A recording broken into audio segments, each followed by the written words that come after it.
Brought to you by TechnoSpark 20 series smartphones. I'm superhuman. Chandrashekhar तो बस इसके खिलाफ थोड़ा सा वो है कि उसका शोहरत जो है थोड़ा बीएसपी की वजह से ही है और कुछ नहीं है उसमें। आरोप है कि बीजेपी की तरफ से मिली है उन्हें। बीजेपी की नहीं दी है, उनका ही प्रोडक्ट है ये। ऐसी कोई अच्छी बात है कि सुरक्षा मिल गई, लेकिन मैंने कहा कि बीजेपी है तो वो किसी को भी सुरक्षा दे सकती है। तैयारी का ये तो बहन जी की सीट है, हमेशा से रही है और ये उन्हीं की झोली में जाती है। उन्होंने तो मुझे फ़ोन से बुलवाया और अब एक अपना अधिकारी भेजा तो मुझे कि बहन जी ने बुलाया तो मैं चला गया। मुझे पता भी नहीं था, तो मुझे बहन जी इतना बड़ा आशीर्वाद दे सकती है, मैं तो अचंभित रहा। क्या मुस्लिम जो है इस बार आपके साथ जुड़ रहा है?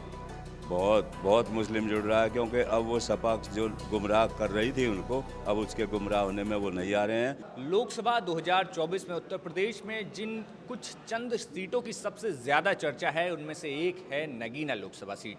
आप सब जानते हैं नगीना लोकसभा सीट में जिस तरीके से समीकरण बदले, लेकिन एक खास बात कि क्या बहुजन समाज पार्टी इस सीट पर क्या करने वाली है, क्योंकि 2019 की अगर हम बात करें तो 2019 में नगीना लोकसभा सीट जो है बहुजन समाज पार्टी ने बड़े अंतर से जीती और इस बार सुरेंद्र पाल सिंह, एडवोकेट सुरेंद्र पाल सिंह यहाँ से बहुजन समाज पार्टी के टिकट पर प्रत्याशी हैं। हमारे साथ मौजूद हैं बसपा प्रत्याशी सुरेंद्र पाल सिंह जी। बहुत बहुत स्वागत है सुरेंद्र जी आपका। सुरेंद्र जी, बहुत ज़्यादा चर्चा है नगीना सीट को लेकर, बसपा का गढ़ रहा है नगीना, कितने आश्वस्त हैं, कैसी तैयारी है आपकी?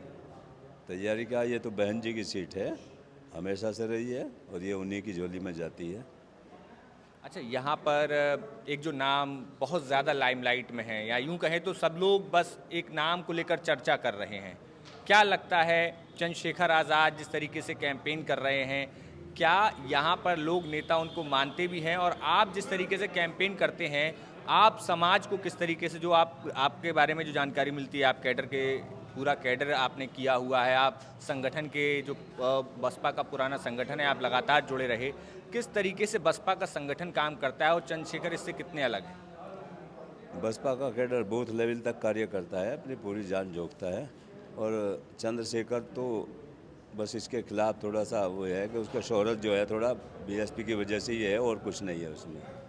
अच्छा, बीएसपी की वजह से जो हमने बात करी, बीएसपी में ऐसा क्या खास बात है, किस तरीके से, मैं मतलब आपसे जानना चाहूँगा, आपने समाज के लिए क्या क्या काम किए, क्या मुद्दे हैं, अब आपके क्या मुद्दे हैं, क्या काम आपके रहे, कैसे आप संगठन में जुड़े रहे? मैंने बहुजन समाज पार्टी एक मिशन है, मिशन मूवमेंट, और मिशन मूवमेंट अपने तरीके से काम करता है। माननीय काशीराम जी के जो बनाए हुए निर्देश है उनके अनुसार हम लोग काम करते हैं। समाज के जो जितने भी उनके अधिकार हैं उनके दिलाने की बात करते हैं और कानून को मानने वाले हैं तो संविधान को मानने वाले हैं, तो उसी के अनुसार काम करते हैं। अच्छा, पिछले दिनों यहाँ पर आपके नेशनल कोऑर्डिनेटर आकाश आनंद आए। आकाश आनंद ने जिस तरीके से हमला किया, उसके बाद वोटरों के मन में क्या कुछ परिवर्तन आया? बहुजन समाज पार्टी की जो कैडर है उसमें कितना जोश आया? बहुत जोश, युवाओं में तो बहुत ही जोश देखने को मिला और वो भविष्य में अपना एक नेता देख रहे हैं माननीय आकाश आनंद जी में, और पूरे समाज में जोश है, केवल युवाओं में ही नहीं, पूरा समाज उत्साही है, युवा भी सब उत्साहित हैं बहुत। अच्छा, एक कहा जाता है कि बसपा सुप्रीमो मायावती हैं, उनके जो फैसले होते बहुत अप्रत्याशित होते हैं, मतलब वो कब क्या फैसला लेती कोई नहीं जानता। आपका जब टिकट हुआ आपको कैसे पता लगा, और मतलब किस आधार पे आपको लगता है कि बहन जी ने आपको चुना कि आप जो है नगीना जैसी लोकसभा सीट जो कि बहुजन समाज पार्टी के लिए बहुत महत्वपूर्ण मानी जाती है, आपको यहाँ पर उन्होंने भेजा?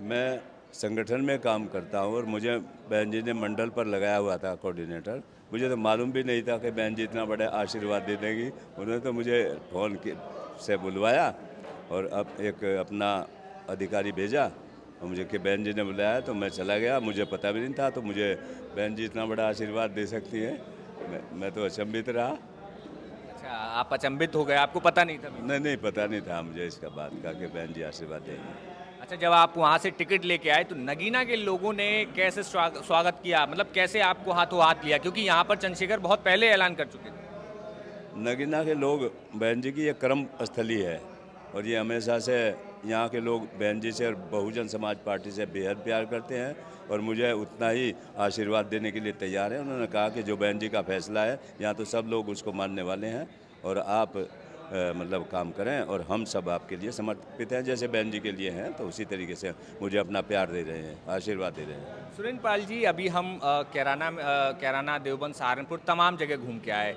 बहन जी की पहली रैली सहारनपुर देवबंद में हुई। उन्होंने मुस्लिमों को लेकर कहा कि बहुजन समाज पार्टी ने आपको प्रतिनिधित्व दिया है, कई सीटों पर प्रत्याशी उन्होंने दिए हैं। नगीना की मैं बात करूं, नगीना में 44% जो है मुस्लिम आबादी है। क्या मुस्लिम जो है इस बार आपके साथ जुड़ रहा है? बहुत मुस्लिम जुड़ रहा है, क्योंकि अब वो सपा जो गुमराह कर रही थी उनको, अब उसके गुमराह होने में वो नहीं आ रहे हैं और उन्हें मालूम है कि अगर कोई सत्ता बदल सकता है तो वो केवल शक्ति बहन जी में है और बहुजन समाज पार्टी में है। इसलिए उन्होंने देख लिया है कि अब हम केवल सत्ता परिवर्तन बहुजन समाज पार्टी के साथ ही मिलकर करेंगे और बहुत बड़ी संख्या में हमारा मुस्लिम समाज बहुजन समाज पार्टी के साथ आ रहा है, जुड़ रहा है। अच्छा, यहाँ जब हम देखते हैं तमाम जगहों पर, ख़ास तौर पे मुद्दे जो अभी तक जो सांसद थे गिरीश चंद, उनको उनकी जगह अब आपको मौका दिया गया। क्या आपको लगता है जो नगीना के मुद्दे हैं, क्या कुछ यहाँ पर डेवलपमेंट की आप बात कर रहे हैं? किन मुद्दों को लेकर आप जनता तक जा रहे हैं? मुझे लगता है कि यहाँ कुछ समस्याएं मेरे सामने दिखाई दी हैं मुझे, जैसे मैं यहाँ घूमा हूँ तो यहाँ कोई अच्छा सा कोई चिकित्सा का साधन नहीं है जो गरीब लोगों को इलाज के लिए मुहैया हो सके। इसलिए यहाँ अच्छे एक एम्स जैसे स्तर के अस्पताल की आवश्यकता है। एजुकेशन के मामले में भी यहाँ कोई शिक्षा संस्थान ऐसा होना चाहिए अच्छे से स्तर का, जो बच्चों को शिक्षा मिल सके, अच्छी शिक्षा मिल सके। और इसके अलावा एक खेल के लिए भी कोई वो होना चाहिए, ऑडिटोरियम जैसा निश्चित रूप से यहाँ चाहिए। और रास्तों की तो हालत बहुत ख़राब है, उनमें बहुत सुधार की बहुत आवश्यकता है। पेयजल की भी यहाँ बहुत बड़ी समस्या है, मुझे लगता है कि उसमें भी सुधार होना चाहिए। सुरेंद्र पाल जी, जो अभी हम देखें तो हर जगह एक होता है कि या ज़मीन पे कोई काम कर रहा है, एक होता है कि सोशल मीडिया, स्क्रीन, मोबाइल्स में जो वीडियोज़ आ रही हैं, रील्स आ रही हैं। क्या लगता है आपको, ज़मीन पर आप किस तरीके से पकड़ बना रहे हैं यहाँ पर? और जो लोग हैं, क्योंकि जो तस्वीरें आ रही हैं, चंद्रशेखर Y+ सिक्योरिटी के साथ घूम रहे हैं, माहौल जिस तरीके से क्रिएट किया जा रहा है, आपको लगता है ज़मीन पे हकीकत कितनी अलग है, कितनी चैलेंजिंग आपके लिए मानते हैं? मुझे कोई चैलेंजिंग नहीं लगती, क्योंकि जब मैं बहुजन समाज पार्टी के वोटर्स के पास जाता हूँ तो वो एकदम बहुत उत्साहित होते हैं और मुझे हाथों हाथ मेरा भी उत्साह बढ़ जाता है जब मैं उनके बीच में जाता हूँ। और वो सब स्तंभ की तरह, लोहे के स्तंभ की तरह बहुजन समाज पार्टी के साथ खड़े हैं। जहाँ तक सुरक्षा की बात है Y+ की, तो वो तो ये बीजेपी का राज है, किसी को भी दे दें।